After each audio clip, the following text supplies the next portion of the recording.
Steve here at West Green. This is just a continuing video on building my Martin Finney A4 kit. These cylinders I built up some time ago, and what I've done is I bent up this motion bracket, a cross member, and the two pieces that had to be folded down, and I put the inside and outside of the motion bracket. This is for the expansion link. It did say to tap this 6BA, which I did, then put a 6BA bolt in. Problem is, this is that thin, there's not enough thread, and really wasn't secure, so I didn't like it, and I actually think it's a silly idea anyway. So what I've done is I put a nut and bolt through, cleaned all this up, and I've soldered the captive nut on. If I want, I can cut this off. It's probably not going to make any difference. The other thing I've just done, this has got a 2-to-1 derived motion on it, which goes across here. And it said to solder some 1.6 mil rod in and put this wash on it, which I've done. So what I did is I put it through and I've soldered from this side and cleaned it all off. This will probably be cut off when I put the bracket on. I can probably cut that down a bit. I'd say so, but I've just left it a bit long. This bracket this will be a sub-assembly where I'll put all the slide bars, everything in. Oh, sorry, not the slide bars, the piston rods and crossheads. That's what I meant. Plus, so I'll build this all up. As a sub-assembly, I'll put a motion bracket on there. The radius rod, expansion link, lifting lever so it's reversible, union link, combination lever, drop link, you name it. So I'll build it up. This is a sub-assembly.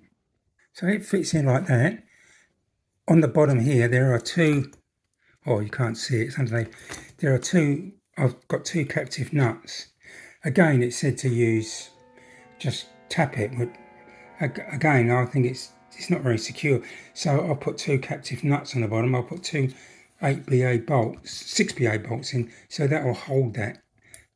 That'll all be held in place. But as I said, I'm now going to build this all up. So stay tuned for more on this video. So the next thing I've done is this is where the expansion link goes. In here, it's a 3-part sandwich, if you like, laminate of 3 parts in there. So what you've got to do, you've got to put little stubs in with washers. So I've got the washers here. There's 1, 2, 3, 4, and this is 1/8. So basically, I've got to put these in, and but they just go in a bit so that the expansion links can fit on them, as far as I can tell. I think I'm going to build the expansion links first. But I had to open these out and you use a broach, one of the, the taper broaches. But what I find, because my thumb, sometimes trying to twizzle it like that, my thumb hurts, and also you can get blisters on your fingers. So I cheat a bit. You've got to be careful with this. I put it in a drill, and then you turn it on really slowly. Because if you make it whiz round too much and it bites in, you'll buckle all of this. So I did all that, plus also I've got the clutch on it set to a lower setting so it won't grab. So I've done all of that. So onwards and upwards. So these will be soldered there, and it'll be just, I don't know how much will be in, maybe a mil or so. Anyway, onwards and upwards. So the next thing I've done is this is a 1.8mm rod. This is the lifting lever for the radius rod. The top little hole, that goes into the reverse lever, it goes into the cab. Oh, sorry. The front, there'll be a pin through there, and the radius rod, which is slotted so it can move back and forwards. So this allows it to move up and down to put it in reverse gear or forward gear. Goes in there. I've got to put the other end on. I'll put it in. I'll show you what it looks like.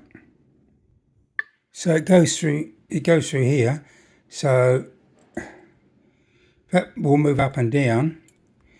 And the top part of this goes into the reversing lever. The radius rod, which has got a slot in it, so it moves back and forwards. That will go into the expansion link, which is in there. Got to put the other end on, which is these two parts. They don't have the lifting bit on it because the reverser is only on one side of the cab. So what I've got now is the I've got the lifting the lifting link for the reverser done. So these both go up and down each side. So with the radius rod in there, it can lift up and go down and raise up an expansion link. That's the next thing I'm going to do, build that expansion link. So I think that's it for this video. Enough done.